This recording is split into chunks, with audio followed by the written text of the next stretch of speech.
This is the Aunty and Brain Tumours talk show. It's a show full of informative chat and inspirational messages.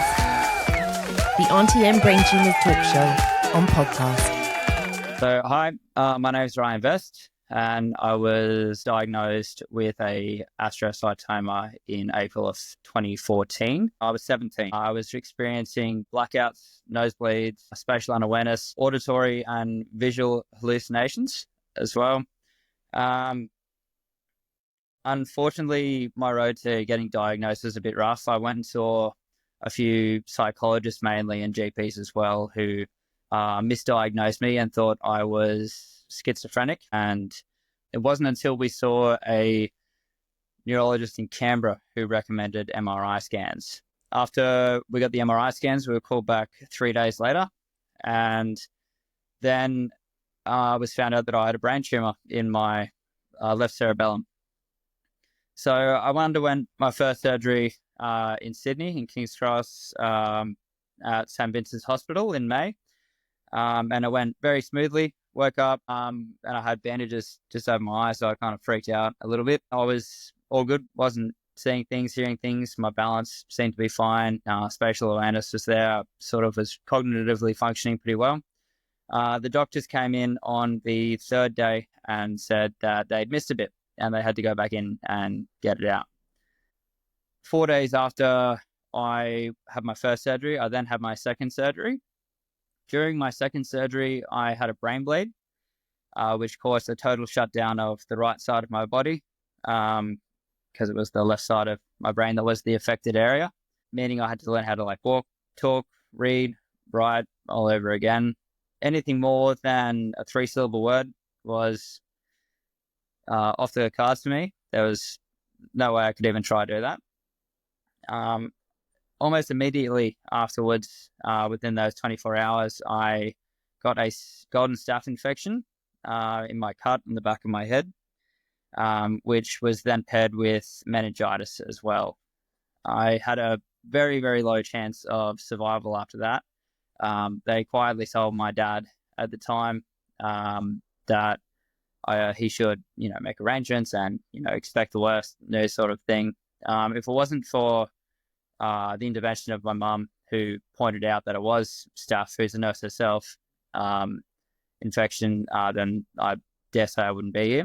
The road to recovery after that was much longer than first anticipated. It was, a hospital stay of 7 through to 10 days. It ended up being nearly a month. I was there, I think 28 days or 29 days I ended up being there. And I had my dad sleep on my floor for 28 of them. So I was pretty lucky my dad was there. It was like any time I had to go to the toilet, he would walk me there, or if I, peed the bed, he would, help clean it up or whatever.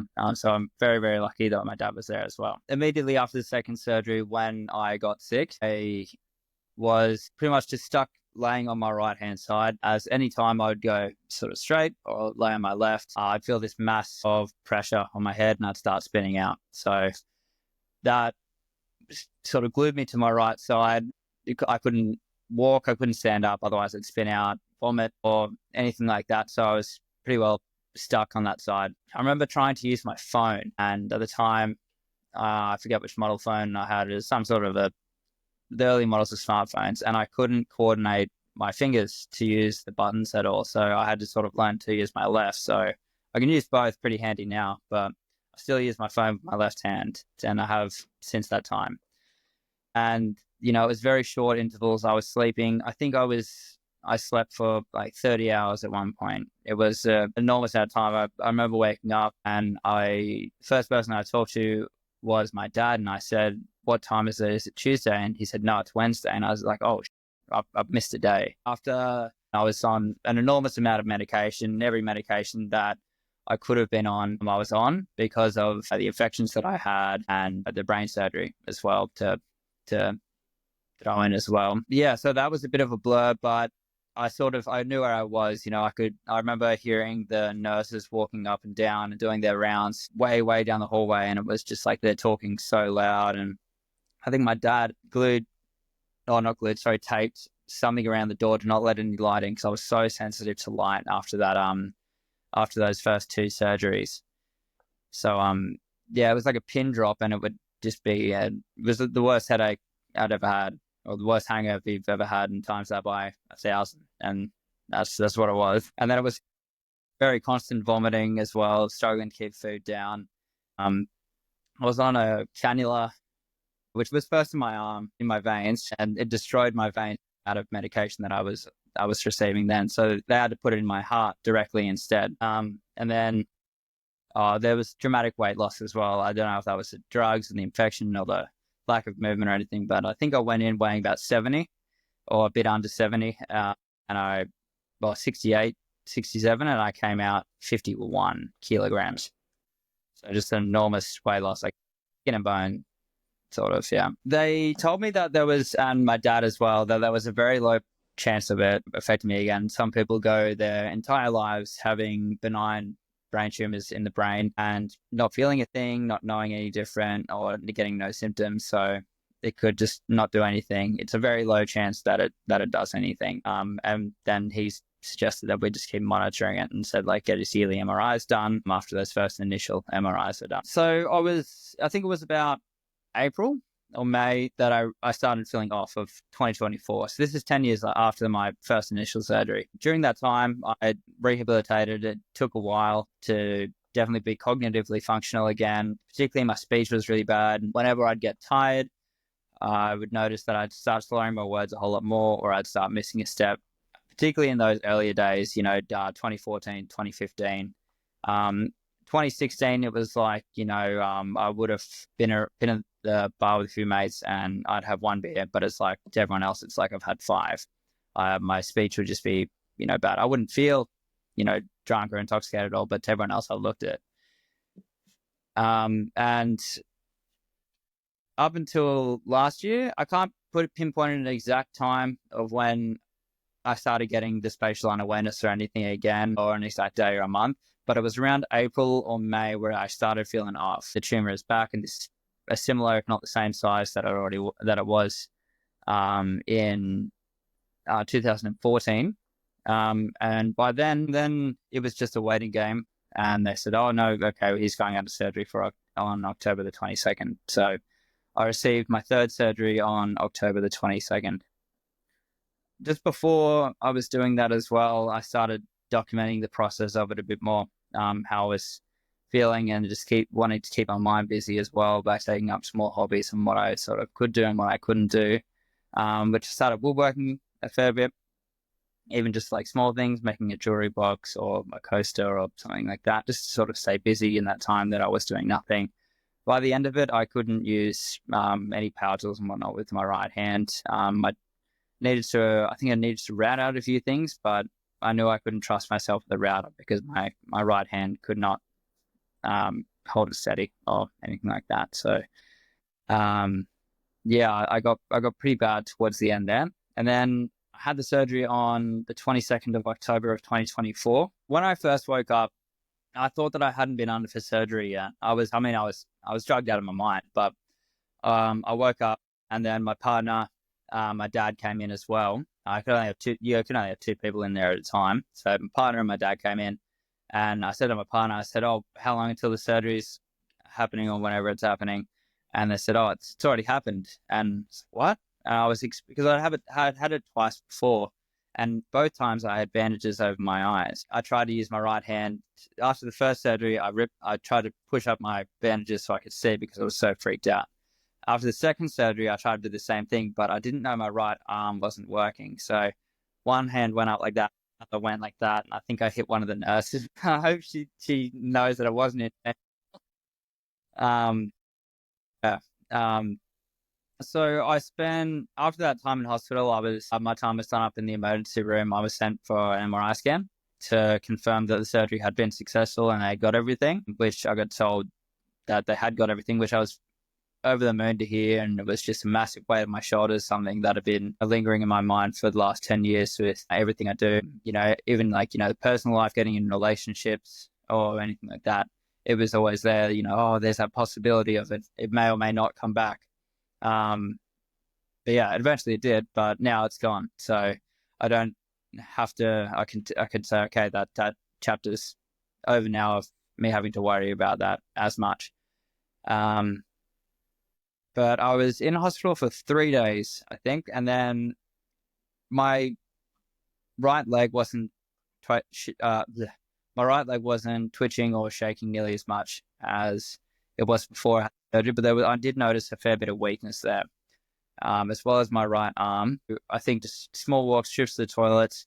That was followed by appointments with the occupational therapist, the physiotherapist, and I think I was in hospital for 3 days, and they said I could head out if I wanted to. I could go if I wanted to. Given how I went the first time I went to hospital and I got that infection and I got really sick, I said, no, I'd like to stay for the weekend. So I ended up staying 5 days and then discharging on the Monday after that. And from then I continued on with mainly the medication that I had been taking before. So that was the anti-epileptic drugs, the pain medication. I was also given endones and then diazepam if I was spinning out or feeling anxious at all. I think I stopped my dexamethasone when I left hospital for that third time. I think I had my last one at the hospital rather than staying on it for a few weeks or so afterwards. And yeah, I was told, I wasn't really told much. I was like, I'll just stay on drugs and, best of luck. So, so I said yes, and took it. So then after the surgery, I was feeling really good and felt really clear again. I was getting a massive influx of, and I'm still getting them to this day, a massive influx of memories that I haven't had, like childhood memories or memories over the years that I've completely forgotten about. And I couldn't understand why. And the section of the brain that my tumor was in and the affected area, it didn't link up with why I was getting this massive influx of memories that I haven't remembered. But I was, and all the movement stuff made sense, but why I was getting the hallucinations particularly, or spatial unawareness, or the tremors in my right side. Right side weakness makes sense, but the actual shaking and the tremors, I wasn't having attacks or fits or anything. So a lot of questions are still unanswered, but can't dwell on those at all. I was doing great for the third surgery. After the third surgery, I was sent to a rehabilitation clinic specified for brain injury patients in Goulburn, and I was there Monday, Tuesday night were fine, and then Wednesday night I started violently vomiting. I'm not too sure if it was something because I ate or the drugs I was taking or anything like that, but I was sent to hospital, not being able to keep anything down at all, and then from there I started to pretty rapidly decline. I got home and my mum and my stepdad are nurses and very good in their field of work, so they knew sort of how to read a report or anything like that. So I talked to them a fair bit about the drugs I was taking, how often I was taking them, and how I can better manage sort of my physio or anything like that. My stepdad's very handy with, I think he's a sports trainer, swim coach as well, and has done lots of physiotherapy with people over the years. So I thought he would be the best contact to talk to. That'd be sort of immediate. And it was that weekend I sent my mum a message saying, Mum, I'm feeling off. I'm not feeling all right. I'm feeling terrible. And I'd just been for a run. I'd fallen over a bunch of times leading up to that due to the weakness that I had in my right leg, but it was all right. So I built myself up to a run again. And on that run, I still fell over a few times, but it wasn't anything to do with that or why I was feeling so off. And the discharge papers that I'd received a few days before, I'd given to my mum when I saw her, and they both read it, and they said, your liver and your kidneys are barely functioning.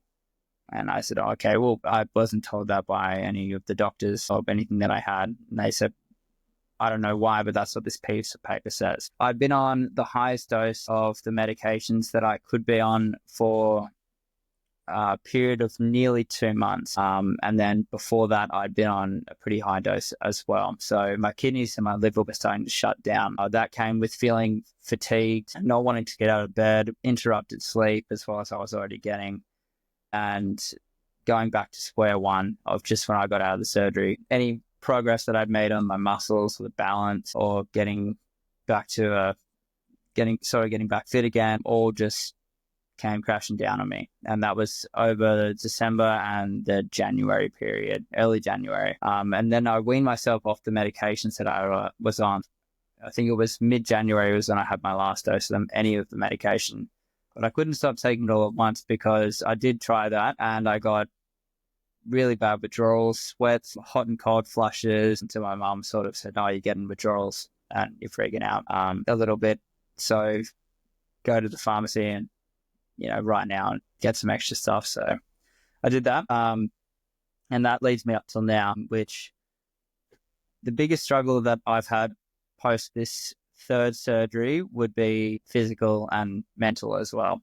I was pretty happy and pretty lucky that I had an idea of what I was going in for, given that my first and second surgery back when I was 17 went really, really poorly. That was sort of where I was expecting to be. So waking up was a really nice relief to know that I didn't have to go through all of that again. But I had other things that I had to sort of overcome. There was the learning to walk again and building up the muscles back in my legs and my right side that had been dormant for so long. And that sense of balance and stability that I didn't have as much as the years previously.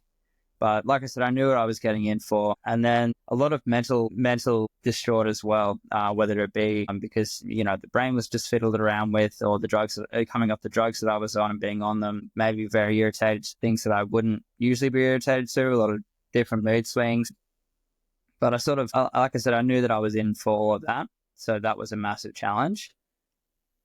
The biggest challenge I had as a 17-year-old was, I think, missing out. Was a feeling that I got a lot. I was in the last year of high school, so my friends were, all the people I went to school with would be, doing stuff at school, hanging out at school, or, just even small things like studying for exams, or, the homework they got or anything like that. And it was like a 17-year-old, I just went to none of that. And not stepping away from school to go into a trade or a job or anything like that. It was stepping away from school to do absolutely nothing and not be able to do anything. So I think that watching other people go along while you're having to stay put and stay still is weighs on you massively mentally. Other than the physical things, the being thrown around with sickness, illness, and having those first encounters with, losing half my body, and entering a massive state of depression was massive. Because I knew the hurdles this time, it was a bit different going through it this time. In 2014, when I went through it, because I was in such a bad state of depression, I was very much shut away from the world. I sort of said to myself, I'll come out and I'll do things, when I'm good again. Not realizing or not even fathoming that I had to put in so much work to get back to a sense of normal. And I sort of thought, no, I'll do that when I'm fine. I'll walk up the stairs and I'm okay again. I've got to rest and let my body heal, instead of, practicing my steps again, or practicing talking again, or doing the small little exercises that I was given, squeezing a ball to build up my hand strength, or throwing a ball. I was like, no, that'll all come back in time. So it was very much of a denial, the state that I was in. And yeah, just a very deep and very dark depression that I went through for a good while, until the end of 2014, particularly when I sort of was able to go off and, do my own thing. And I got back to a state of wellness after that, after I started going to the gym a lot, almost daily. I almost completely ignored school after that, and just solely focused on going to the gym, building up muscle that I'd lost, and going for walks or anything like that. I remember some of the first things that I did when I was 17 after the surgery was walking with my dad. It sounds so simple, but it was in that stage, it was so hard to get me out of the house. And I was living with my dad again. Not again, sorry, I was still living with my dad when I was 17, but it would be where I live is a very small coastal town. So we're, 50 or 100 meters away from the beach, which is fantastic. And it would just be walking down the stairs to the back gate that we have, which would be a distance of about 30 meters or so. And it would be like, okay, we'll do more tomorrow. And then the next day would be like, make it halfway through the front neighbor's yard. And it's like, okay, we'll do more tomorrow. And then ending up crossing the road and then going down the beach and then doing small things like that. But that took me months to build up to that level. Mentally, after you've had brain surgery, I think a lot of different factors can mess you up a whole lot. And mental well-being is 100%, I think, the most important thing that you have. or can manage. Doesn't matter how strong you think you are, doesn't matter how prepared you get for this.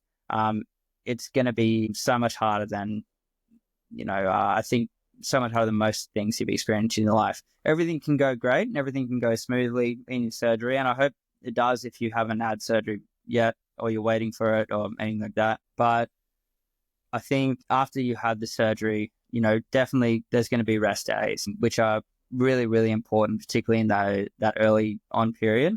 But you're going to have boredom. You're going to have feelings of isolation and feelings of loneliness. And despite having a fantastic support network around you, if you have one, you're going to feel really, really sad at times and really bored at times.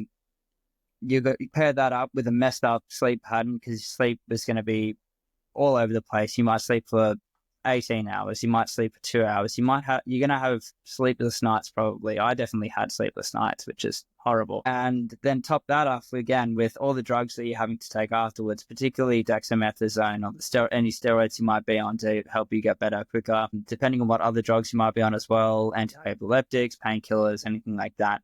They're all going to mess you up and they're going to make you more irritable to things that you haven't been irritable to before, like the sound of, if you have a partner and you've been with your partner for, 5 years, 6 years, 7 years, the sound of them chewing might just annoy the shit out of you just annoy you. And it hasn't. And there's going to be a feeling of being left behind as well. You watch, depending on what age demographic you're in, you're going to watch your friends, either graduate university or, buy their first house. If your friends have kids, they won't be able to, they're going to be there for you to support you and help you out, hopefully. But they're going to become parents while you're sort of doing all this. And the only thing that you can do is, sort of push that aside and be like, it hurts. It really, really hurts to have to move that out of the way. And you have to focus on yourself and who you are and getting better, because the sooner you do it, the sooner you're going to get better. I did waste a lot of time being sad and mopey about it and not doing anything, and that's totally fine. They're completely valid emotions to feel, but if you get up and get going, you'll be surprised how much quicker you feel a lot better. And those feelings of loneliness won't be as prominent. And if you overthink things a lot as well, it's going to be horrendous. But if you get out and just do small things and have small wins, set small, I don't care how small goals you set, but set tiny goals for yourself, whether it be get outside and go for a walk, or, today I'm going to go walk 100 meters on a treadmill. You don't even leave your house. But setting small goals like that and small wins will eventually build up to bigger wins, which is great. And I think mentally is definitely the most important thing that you have to sort of focus on. You have to realize that how much this is going to affect you and how much this is going to mess things up for you, because you're going to have people that unfortunately have to do their own life. They have to get on with their own things. You're going to watch, your parents might have, okay, we've got this trip over to Fiji planned that we have to go on, and you've been out of hospital for a month or 2 months and you still can't go on a plane yet. If you have friends or a partner, it's like, okay, I've cared for you and I love you very dearly, but I have to return back to my university studies now, or I have to go to my lectures now, and whatnot. And that watching other people do these things, you're like, okay, that's definitely fair enough, but it makes you feel very, very alone when you're not doing anything. So if you set yourself small little goals and small things to do, it could be gardening, it could be, building a puzzle or something like that, just something small to keep your mind busy and to keep you active as well. You'll be surprised of how much it helps. My support group around me, thank you so much for everything you've done. And if I was to thank anyone, it'd definitely be the support group around me that has been here for me, particularly this time. My dad has been with me through all three of them, as well as my mum. When I had the recovery of the first one when I was 17, my dad didn't go away to work or anything like that. He was with me every day. My brother as well, massive support to me. My partner, Isa, this third surgery that I had was phenomenal. And I think everyone that has been involved, whether it be work colleagues or friends, family, people that I hadn't spoken to in a long time, people message me that I haven't spoken to in 10 years, and wish me luck, and all of that meant something. So if you get a chance, if I didn't have a chance to speak to all of them, I'd be in a much darker place than I think I was in. And if I have advice to anyone, it's don't be afraid to ask for help, and don't be afraid to not do this on your own. You're not alone in this. You don't have to be by yourself. I've been going to support groups to meet up with other people that have brain injuries as well lately. And you don't have to talk about it, but it's like-minded people, because it's very hard to relate to people, I find, particularly after something like this. And if you're young as well, you sort of think like, oh, no one gets me anyway. But if you have a brain tumor or something like that, you think, now no one gets me. I definitely did anyway. But I wish I could go back and tell myself that I'm not alone in this, and to talk to people and get some advice. This is the Aunty and Brain Tumours talk show. It's a show full of informative chat and inspirational messages. The Aunty and Brain Tumours talk show on podcast.